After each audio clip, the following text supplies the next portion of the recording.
Alors moi je suis le local de l'étape. Je vais attendre 2 secondes que ça s'affiche. Voilà. Je travaille à Algolia et donc je vais vous parler d'extension Chrome et je vais vous en parler en français même si les slides sont en anglais. Je m'appelle Emmanuel, je travaille à Algolia dans l'équipe merchandising. Ce qu'on fait grosso modo, c'est qu'on traditionnellement Algolia, comme vous l'a présenté Daya tout à l'heure d'ailleurs, s'adresse pas mal à des développeurs. Et dans nos clients, on a des clients qui font du e-commerce et qui ont des gens dans leurs entreprises qui font ce qu'on appelle du merchandising. Donc, c'est-à-dire, ils vont tuner grosso modo la recherche pour que les bons produits s'affichent au bon endroit, etc. Et c'est des gens non techniques qui font ça. Et donc, souvent, quand on leur met le dashboard Algolia dans les mains, il y a beaucoup d'options, il y a beaucoup d'informations. Et c'est pas forcément ce qui, eux, les intéresse qui est visible en premier. Et donc, ce que mon équipe a fait, c'est que pour eux, on a construit une interface dédiée qui leur affiche ça. Je suis un développeur full stack, mais concrètement aujourd'hui, je fais surtout du front-end avec du React et du TypeScript. Vous pouvez me retrouver sur GitHub. Je suis senior software engineer, mais j'ai été junior aussi. Et j'ai fait une reconversion aussi il y a 11 ans. Première question qu'on peut se poser, qu'est-ce que c'est qu'une Chrome extension? Dans les grandes lignes, une Chrome extension, ça va ajouter des fonctionnalités à votre navigateur, en l'occurrence Chrome. Ça peut être un outil de productivité, ça peut être enrichir une page web, ça peut être agréger des informations qui sont là mais qui ne sont pas faciles à récupérer, qui viennent de différentes sources. Ça peut être un peu ce que vous voulez en vrai. Votre imagination et les API sont la limite. La tech stack pour construire une extension Chrome devrait vous être assez familière puisque c'est de l'HTML, du JavaScript, du CSS. On a accès aux API traditionnelles du navigateur et on a accès aussi aux extensions spécifiques, aux API spécifiques pour les extensions Chrome. Et enfin, comme beaucoup de choses dans la vie, il faut faire des compromis. Donc quand on développe une extension Chrome, il y a des compromis. Un des compromis, c'est que les extensions sont disponibles seulement sur les desktops. C'est pas disponible sur les mobiles. Et la dernière fois que j'ai vérifié, c'était pas disponible sur les tablettes. C'est installé sur votre machine, ce qui peut être un avantage, mais ça veut dire que vous n'avez pas de serveur en face. Ça peut être un avantage ou un inconvénient, c'est à vous de voir. On a une interface utilisateur qui va être assez limitée. Je vais revenir en détail dans les slides suivantes quelles sont les interfaces qu'on peut construire. Et si vous êtes familier avec le Hot Module Reload, ça ne marche pas toujours. Voilà. Des fois, il faut aller cliquer sur un bouton refresh à certains endroits. Et ça ne marche pas, c'est pas à cause des outils de développement, c'est à cause des restrictions des extensions. Alors, si je vous parle d'extension, généralement, les premières interfaces qui vous viennent en tête quand on parle d'extension, je prends ici l'exemple de Edit this cookie, ça va être la petite icône d'extension qui apparaît à côté de la barre de recherche. Ça va être la pop-up qui peut apparaître en dessous quand on clique sur cette icône-là. Ça peut être le menu contextuel, je profite du deuxième écran, le menu contextuel qui peut apparaître quand on fait un clic droit sur la page, sur une image, mais il y en a d'autres aussi. Il y a la possibilité d'override les pages qui sont dans Chrome, donc on peut écrire son propre bookmark manager si on a envie. On peut écrire son propre gestionnaire d'historique pour Chrome si on a envie. On peut faire sa propre nouvelle table, c'est des extensions assez courantes d'ailleurs. Et en vrai, on peut faire n'importe quelle page HTML, la plus courante étant la page option. Et ces pages-là, elles vont avoir des URL spécifiques qui sont illisibles sur l'image, mais grosso modo, c'est chrome-extension de / quelque chose.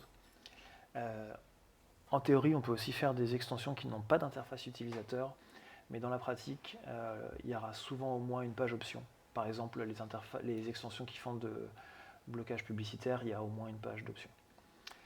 Et enfin, les autres UI qu'on peut construire, on peut injecter carrément une interface sur une page web. Donc là, l'exemple que j'ai montré, c'est une extension que moi j'ai construite sur mon petit projet perso. Et ça permet d'afficher une modale qui va me donner des actions sur n'importe quelle page web. Et on peut aussi construire une extension qui va étendre les DevTools. Et c'est ce dont je vais vous parler aujourd'hui. Avant d'en arriver là, quelque chose à garder en tête. Premièrement, votre code sera visible. il sera visible dans le sens où si quelqu'un sait où chercher, il va le trouver, puisque comme je vous ai dit tout à l'heure, il n'y a pas de serveur, donc il est hébergé localement. Donc il est quelque part dans vos fichiers de votre ordinateur. Pardon. Ce qu'il faut savoir aussi, c'est que chaque page de votre extension sera isolée. Donc si vous avez quelque chose qui s'exécute sur la page web, quelque chose qui s'exécute dans la pop-up, eh ben, ces choses-là peuvent communiquer, mais via un protocole spécial qui sont les messages. Les pages peuvent s'envoyer des messages, mais elles ne peuvent pas communiquer autrement que comme ça. Et enfin, il y a des restrictions. Par exemple, on a l'habitude quand on fait une page web d'avoir des ressources qui sont remote. Notre serveur il va s'occuper de nous fournir les images, de nous fournir le JavaScript, le CSS, etc. Là, on n'a pas le droit. Donc il faut tout mettre dedans. On a quand même le droit d'appeler des API externes. Et aussi en termes d'API auxquelles on a accès, il y a des limites. On n'a pas le droit de faire tout et n'importe quoi, ça serait un peu dangereux sinon. Donc l'exemple dont je vais vous parler aujourd'hui, c'est une extension que j'ai développée sur mon temps de boulot qui s'appelle Algolia Analyzer. Et c'est l'heure de la démo. Alors, je vais vous parler un tout petit peu de à quoi ça ressemble Algolia et la recherche. Pour ça, je vais ouvrir l'onglet Network. Ici, je suis sur le site, je vais rafraîchir au cas où il y ait besoin. Je suis sur le site de React, le react.dev. Il y a une petite barre de recherche. C'est un des produits que fournit Algolia qui s'appelle, j'ai oublié, qui s'appelle DocSearch, qui est fourni gratuitement pour les projets open source pour faire de la recherche sur vos docs. Donc n'hésitez pas à aller voir. C'est docsearch.algolia.com, je crois. L'idée, c'est que à chaque fois que vous allez taper un caractère, il y a une requête qui part. J'ai triché, hein, j'ai filtré sur la requête qui part chez Algolia. Mais chaque fois que vous tapez, il y a une requête qui part et vous pouvez voir dans le network à quoi ressemble la requête. Je ne sais pas à quel point je peux zoomer. Ouais. Je suis sous Windows. Voilà. Mais j'ai pas de molette.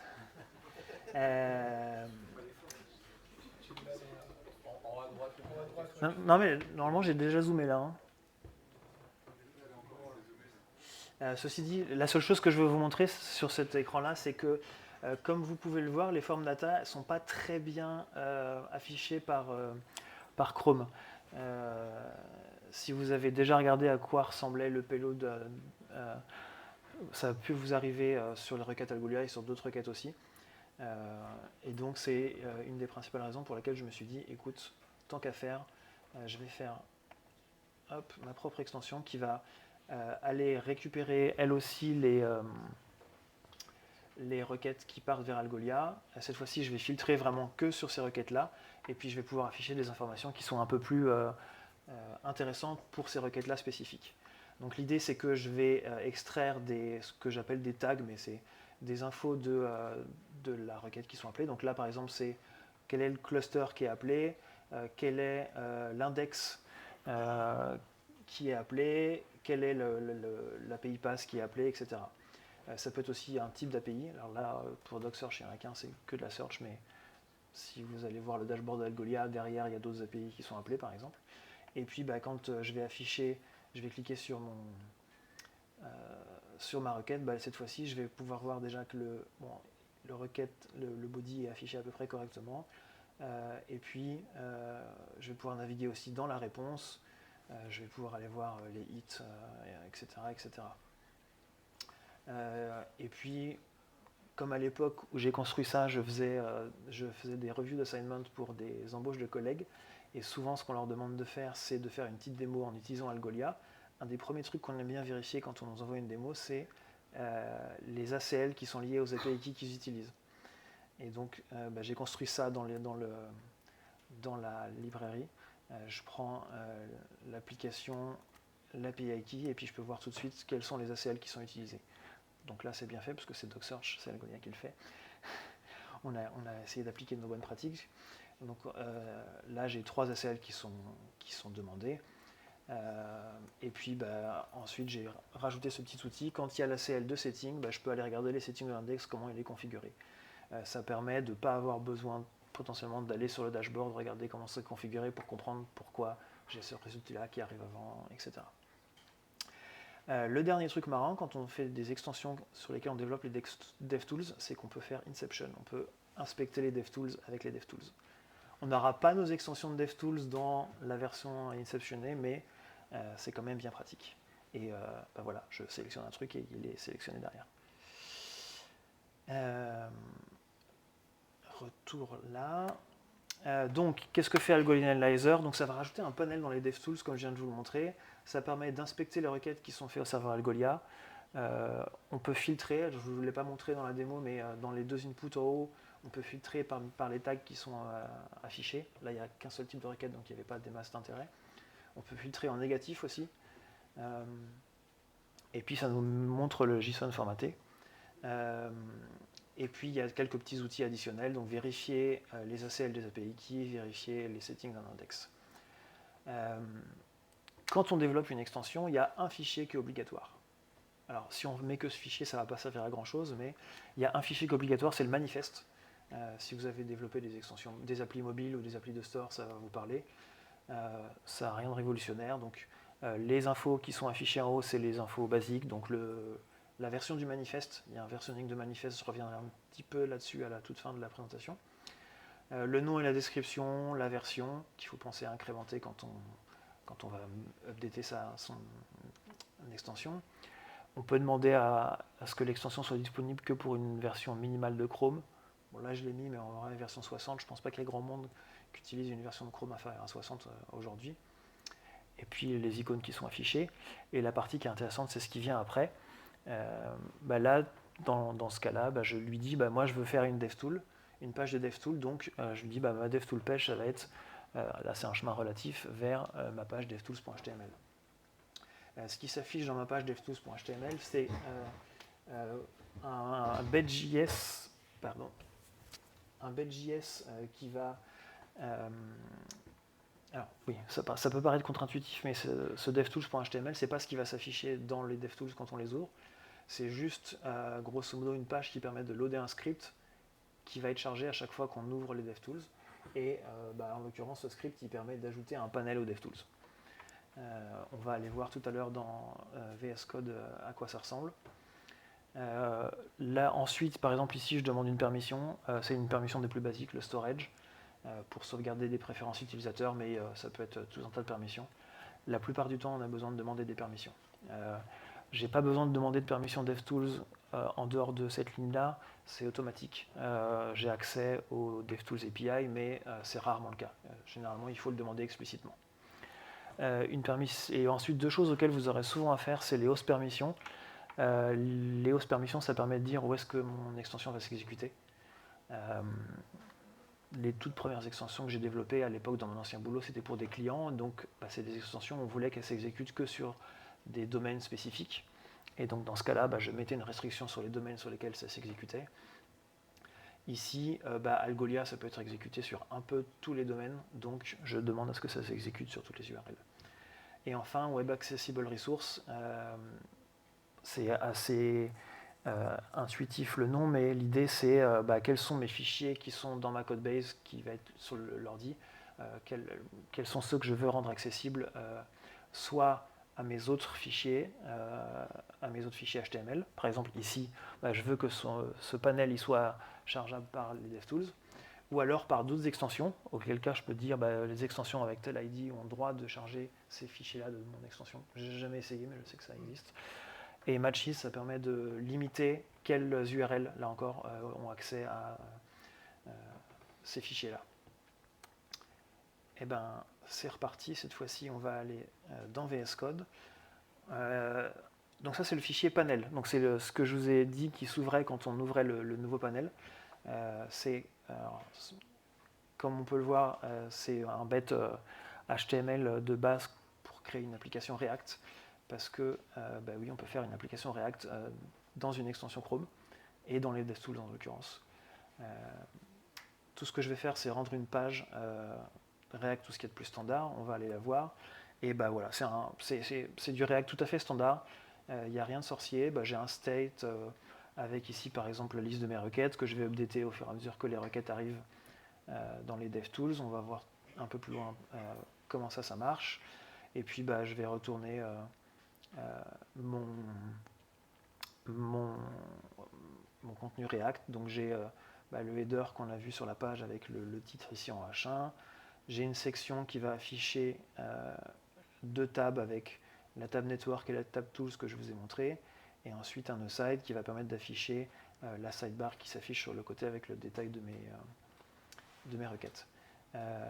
La façon dont on fonctionne pour récupérer les requêtes, du coup, on va profiter des API Chrome. Donc en l'occurrence, ces API-là, c'est chrome.devtools.network. Et là, on peut s'abonner à des événements, un truc très classique en JavaScript. Donc moi, je m'abonne à 2 événements. Quand la requête est finie, je n'ai pas besoin d'être au courant avant. Je pourrais, si je veux afficher de façon optimiste les requêtes qui sont en cours, mais dans mon cas, ça suffit parce que Algolia, c'est très rapide. Et je m'abonne aussi. Donc, quand la requête est finie, je vais exécuter un petit listener qui va grosso modo décortiquer la requête, extraire les tags que je vous ai montré tout à l'heure, etc., les mettre dans le state, enfin updater le state. Et à la navigation, tout ce que je fais, c'est de vider la liste des requêtes pour avoir le comportement qui est le même que dans l'onglet network. Je ne sais pas si vous vous souvenez, mais quand vous êtes sur dans vos DevTools, que vous avez l'onglet network qui est ouvert, si vous tapez une nouvelle URL, tout l'historique est vidé et on repart à zéro, c'est juste pour faire ça. Et puis comme on fait du React, il ne faut pas oublier dans un useEffect de retourner le désabonnement au listener. Voilà pour le petit bout de code. Si vous voulez en voir plus, l'extension elle est open source, donc vous la voir à cette URL là. Comment est-ce qu'on build ça et comment est-ce qu'on dev en local, puisque je vous ai montré c'est du TypeScript, c'est du React, le navigateur il n'est pas capable d'interpréter ça tout seul. On utilise un bundler, tout ce qui est plus classique. Moi j'utilise Parcel, mais en vrai n'importe quel bundler fait l'affaire.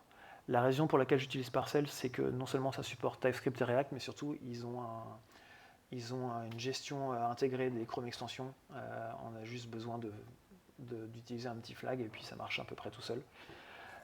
Et puis il y a un système de build et un système de watch qui n'est pas parfait comme je vous l'ai expliqué plus tôt, mais c'est pas la faute de Parcel, c'est la faute des web extensions. Quand vous voulez charger une extension localement pour développer, c'est très simple, vous allez dans l'URL chrome://extension, ou alors vous allez sur le petit icône puzzle et vous cliquez Manage extension, ça vous ouvre cette page-là, et vous faites charger une extension, en français ça doit être charger une extension non packagée, et vous allez pointer vers votre dossier, le dossier qui est l'output de votre build, et puis voilà, si vous n'avez pas fait d'erreur, ça marche. Et si vous avez fait des erreurs, vous pouvez voir dans la page des extensions les scripts d'erreur, et puis ensuite pour le reste vous pouvez inspecter. Je vous ai montré qu'on pouvait inspecter les DevTools, mais on peut inspecter bien sûr le script qui est injecté côté client, on peut inspecter les pop-up, etc.